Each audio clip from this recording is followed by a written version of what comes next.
El video a continuación contiene imágenes sensibles, se recomienda discreción. Este muchacho que si no la trae para allá en una ambulancia que mi mamá no se puede ser trasladada con fractura, con hemorragia cerebral y no camina por traer en la cama. Le dijo que si no que buscar una grúa es una falta de respeto, una falta de indolencia y una falta de todo. Yo estoy pidiendo ahora mismo que se presente el partido, gobierno, pero no municipal. No, vaya arriba, que vengan aquí para que vean toda la injusticia que esta hija esa revolucionaria ha tenido que pasar. Ahí están los escritos que estoy haciendo para denunciar toda la cantidad de cosas que yo he tenido que sufrir en medio de esta enfermedad. Pido al gobierno que vengan aquí, porque yo nunca pensé sacar nada por vivo, pero no tengo otra opción, y mi mamá mira ahí.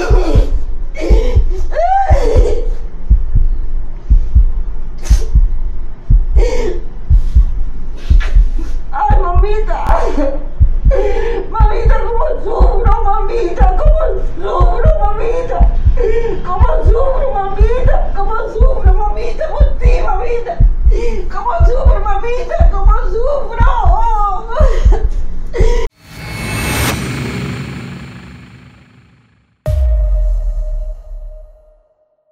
Dice que tras una crisis hay oportunidades. Y cuando un país está en la crisis que tiene Cuba, déjenme decirle, cuando sucedió después de la guerra España y Cuba, que intervienen los Estados Unidos, realmente tenemos que sacar cuenta cuando los Estados Unidos se hace cargo de Cuba, que no sueltan a los españoles. Fíjense, los norteamericanos cuando se hacen cargo de Cuba, hasta el 1902, los norteamericanos no dejaron que los españoles se fueran de las municipalidades, de atender esferas del gobierno, porque estaban organizados los españoles. Pero había una realidad, el país estaba devastado económicamente, venían salen de los Bambises, una parte de los Bambises empiezan a robar, hay un caos en Cuba después de esta guerra y empieza a organizarse el país, pero hay una crisis económica en Cuba en el 1902, cuando ya Cuba se hace independiente o iza la bandera, el día que le dan el día de la independencia, el 20 de mayo, ¿qué sucede? Vino oportunidades para quién? Vino oportunidades para las compañías norteamericanas, porque era un país que estaba en cero y era un país que había que reconstruir desde cero. Y comienzan entonces a armar el muñeco los norteamericanos, las empresas norteamericanas, con los gobiernos de Cuba y empiezan a intervenir en Cuba en la inversión extranjera y era factible. ¿Por qué? Porque el país estaba en cero totalmente. El país era un caos total en el 1902 por el desgaste de la guerra en España. Y había una oportunidad de ese desastre de muchos años de guerra entre Cuba y España. Hubo una oportunidad entonces para el inversor extranjero. Comenzaron los bancos, comenzaron muchas empresas a invertir en Cuba y negociaciones con los gobiernos puestos por los norteamericanos, porque todos sabemos lo que pasó, inclusive el Machado, que era el cabildero de la compañía telefónica norteamericana. Era Machado que lo pusieron y lo quitaron los norteamericanos. El día que ya estorbaba a Machado por las grandes manifestaciones y huelgas en Cuba, a Machado lo quitan. Y esto es importante, como el desarrollo de nuestra patria Cuba, de la República de Cuba, los norteamericanos, inclusive con la base naval de Guantánamo, tuvieron una presencia, pero tuvieron el poder de quitar y poner gobiernos.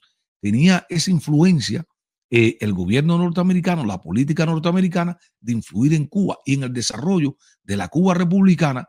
Vimos cómo la influencia del gobierno norteamericano a través de los bancos, sus empresas, en diferentes gobiernos de la República de Cuba, del 1902 al 1958.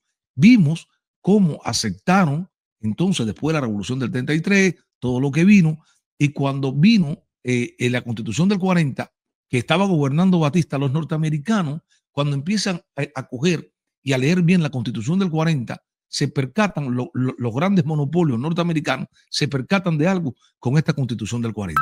Esta Constitución del 40 era nacionalista.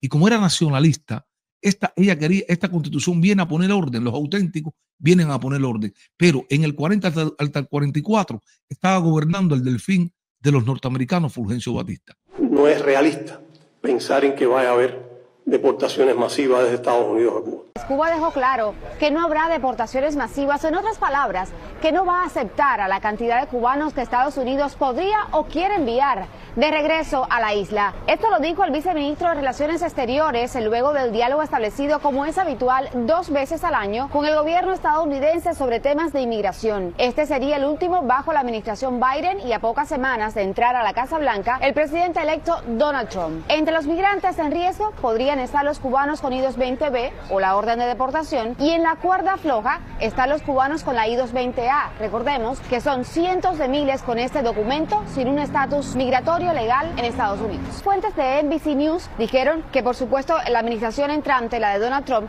está preparando una lista de países a los que podrían enviar esos deportados si su país de origen no los acepta. Cuando Fulgencio Batista, lo dicho el Gustavo León aquí, cuando Fulgencio Batista deja en el 44 el gobierno y se retira hacia los Estados Unidos, hay un proceso de un trabajo sucio del gobierno norteamericano en la época. ¿Un gobierno de qué? Un trabajo sucio, ¿por qué? Porque había que desestabilizar y quitar a los auténticos del poder. ¿Cómo tienen que hacer para quitar a estos nacionalistas que realmente le pusieron orden al comercio en Cuba? Vamos a ser socios comerciales, tú no vas a ser usurero conmigo, tú vas a respetarme como socio comercial. ¿Y qué pasó? Los gobiernos auténticos comenzaron a poner orden en el país. Esto disgusta a las grandes compañías, al banco de Chase Morgan, le molesta a algunos inversionistas norteamericanos de importancia, le molesta el control o que quería poner el orden el gobierno constitucional de la República de Cuba a partir del año 44, los auténticos. El primer trabajo que hacen los norteamericanos conjuntamente sucio con los comunistas, ¿cuál es? Es tratar de minar el partido auténtico, que era el partido más popular en el país. El partido más popular en el país era el partido auténtico. De hecho, a partir del año 47 comienza la industrialización del país y comienza un avance del Producto Interno Bruto cubano, comienza a avanzar el Producto Interno Bruto cubano, comienza la creación de varias universidades en el país, la de Oriente, la de Villa Clara, comienza la industria de la construcción, comienza el país a entrar en un orden constitucional y un orden como era, mejor que el orden que tenía Fulgencio Batista, porque ya ellos gobiernan con la constitución y empiezan a darle un orden al país. ¿Qué hacen los norteamericanos conjuntamente con los comunistas? Bueno, hacen y parten al partido auténtico. ¿Y para qué? Para debilitar al partido auténtico, y de la fila de los auténticos viene entonces el partido de Chivá, y Chivá sale con un grupo de personas de los auténticos y parte ese partido. Bueno, de hecho Fidel Castro es parte de esta juventud ortodoxa, del partido ortodoxo de Chivá. ¿Por qué? Porque muchos comunistas se pasan para las filas ortodoxas del partido de Chivá, porque había que disminuir la fuerza del partido auténtico, un partido que respetaba la alternancia, que respetaba la constitución. Y entonces los norteamericanos, ya el punto final era trabajar con su delfín político, su mejor delfín, Fulgencio Batista. El agente de ellos en Cuba, Fulgencio Batista. Entonces traen a Fulgencio Batista, permitido un error garrafal de Grau, San Martín y del propio Pío Socarrá, de dejar a Batista que entrara al país, ya que Batista tenía un precedente y que tenía y minaba a las Fuerzas Armadas. Y de hecho, Grau, San Martín, los constitucionalistas cubanos cometen un gran error, no depuran los mandos de las Fuerzas Armadas, los mandos que venían con Fulgencio Batista. Al no depurar los mandos de las Fuerzas Armadas, esas Fuerzas Armadas le responden a Fulgencio Batista. Entonces es el golpe de Estado del 1952, auspiciado por los Estados Unidos, porque aquí hay una responsabilidad de los norteamericanos de aceptar que se minara la democracia cubana, que se terminara con el orden constitucional cubano. Yo siento que no hay moral de los norteamericanos, de los gobiernos norteamericanos hacia la situación cubana, porque el gobierno norteamericano de la época y los gobiernos subsiguientes aceptaron, y hubo un reconocimiento no solamente por el gobierno norteamericano, por la comunidad internacional, hubo un reconocimiento hacia la dictadura de Fulgencio Batista. Entonces, ¿por qué tú y yo tenemos que alarmarnos cuando la comunidad internacional hoy tiene relaciones con la dictadura cubana? Sí, la comunidad internacional aceptó el golpe de Estado y vimos la influencia norteamericana hasta el año 1958. A partir del año 58, que en el 59 llega Castro, traicionan a los norteamericanos a su delfín político, traicionan a los empresarios cubanos, al hombre de ellos fuerte, Fulgencio Batista, que le dio muchas prebendas, al sector privado y empresarial cubano. Ese mismo sector privado y empresarial cubano traiciona a Fulgencio Batista. Completamente. Lo traicionan. Y entonces aceptan a Fidel Castro. Y es lo que estamos viendo, aceptar a Fidel Castro por los siglos de los siglos. Amén.